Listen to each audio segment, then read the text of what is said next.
नमस्कार छात्रों, आज अपन बात करते हैं नागरी लिपि का विकास और मानकीकरण।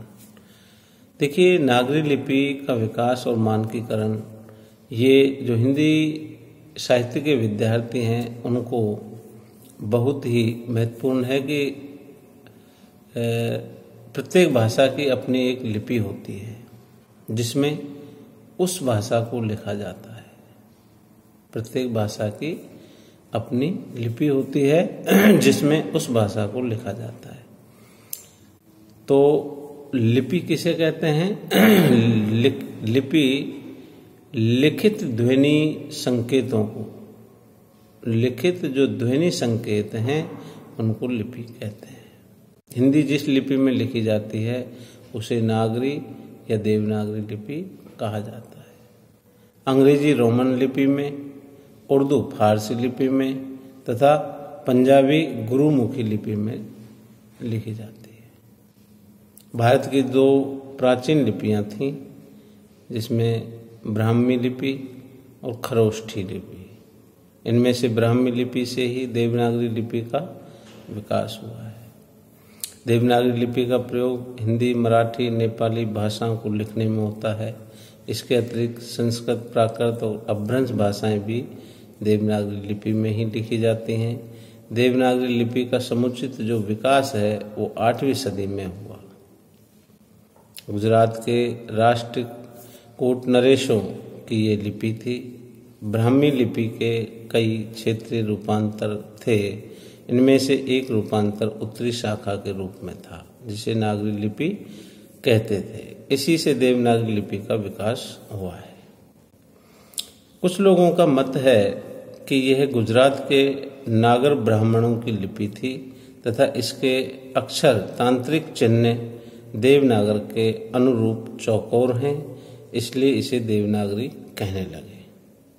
किंतु ये मत अधिक पुष्ट नहीं है, प्रमाणित नहीं है। ब्राह्मी लिपि की उत्तरी शाखा नागरी का प्रयोग जब देव भाषा संस्कृत के लिए होने लगा तो इस लिपि को देवनागरी लिपि कहा जाने लगा। अब देखिए, देवनागरी लिपि में सुधार और संशोधन। देवनागरी लिपि में सुधार और संशोधन के जो प्रयास समय समय पर किए गए उन्हें ही देवनागरी का विकास कहते हैं। इस संबंध में निम्न तथ्य महत्वपूर्ण है, उल्लेखनीय है, जिसमें सर्वप्रथम बम्बई राज्य के महादेव गोविंद रानाडे ने लिपि सुधार समिति गठित की। नंबर 2, महाराष्ट्र साहित्य परिषद पुणे में लिपि सुधार योजना बनाई गई। नंबर 3, 20वीं सदी के प्रारंभ में लोकमान्य तिलक ने अपने पत्र केसरी में लिपि सुधार की चर्चा की। तदुपरांत वीर सावरकर, महात्मा गांधी, विनोबा भावे, काका कालेलकर और आचार्य नरेंद्र देव ने लिपि में सुधार एवं संशोधन के प्रयास किए। काका कालेलकर ने ए की बारखड़ी का सुझाव देकर स्वर ध्वनियों की संख्या कम कर दी, यथा ए, आ, ई, उ, ए, ऐ, ओ। पंचम जो सुधार है उसमें डॉक्टर श्याम सुंदर दास का सुझाव था कि पंचम वर्ण के स्थान पर केवल अनुस्वार का प्रयोग किया जाए। जैसे पंच, पंच, कंबल, कंबल, हिंदी, हिंदी, कंठ, कंठ, गंगा, गंगा। मतलब जो किसी में तो हिंदी को है पे बिंदी लगाई जा रही है, किसी में आधा ने लगाया जा रहा है। तो ये पंच, कंबल, कंठ, गंगा।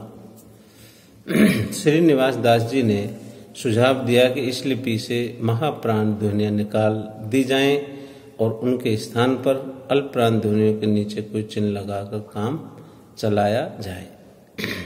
5 अक्टूबर 1941 ईस्वी को हिंदी साहित्य सम्मेलन प्रयाग ने लिपि सुधार समिति की बैठक आयोजित की, जिसमें मात्राओं का उच्चारण क्रम में लगाने, छोटी ई की मात्रा को व्यंजन के आगे लगाने तथा प्रे को पैर, श्रे को सर रूप में लिखने का सुझाव दिया। सन 1947 ईस्वी में उत्तर प्रदेश सरकार ने आचार्य नरेंद्र देव की अध्यक्षता में लिपि सुधार समिति गठित की। इसके प्रमुख सुझाव निम्न प्रकार थे। एक ही बारखड़ी भ्रामक है, मात्राएं यथास्थान रहें किंतु उन्हें थोड़ा दाहिनी ओर लिखा जाए। अनुस्वार एवं पंचम वर्ण के स्थान पर सर्वत्र शून्य से काम चलाया जाए। द्विविधि लिखे जाने वाले अक्षरों में से निम्न को स्वीकार किया जाए। संयुक्त वर्णों क्षेत्रज्ञा को वर्णमाला में स्थान दिया जाए। इन सुझावों को थोड़े हेर फेर से स्वीकार कर लिया जाए। नवा जो बिंदु है, सन 1953 ईस्वी में डॉक्टर राधाकृष्णन की अध्यक्षता में एक उच्च स्तरीय बैठक हुई, जिसमें सुझाव दिया गया कि हर्ष की एक ही मात्रा व्यंजन से पूर्व लगाई जाए। लिपि सुधार के लिए समय समय पर अनेक प्रयास होते रहे हैं और ये प्रक्रिया अभी तक चल रही है। देवनागरी लिपि ने अंग्रेजी की आध्वनि को अंगीकार कर लिया है तथा फारसी की कह गए ध्वनियाँ भी यहाँ आ गई हैं।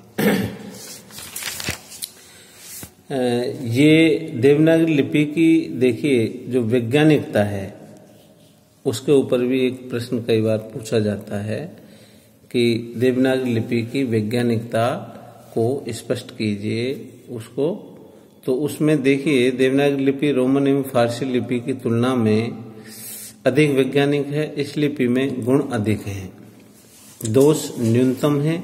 इसकी वैज्ञानिकता के प्रमुख बिंदु निम्न प्रकार हैं। जैसे वर्ण विभाजन में वैज्ञानिकता होनी चाहिए, स्वर समग्रता, उच्चारण एवं लेखन में एक रूपता। देवनागरी लिपि ध्वन्यात्मक न होकर अक्षरात्मक या वर्णात्मक होनी चाहिए। नियता है, निश्चितता है, स्पष्टता है, कम खर्चीली भी है और सरल, कलात्मक एवं सुंदर भी है। Thank you.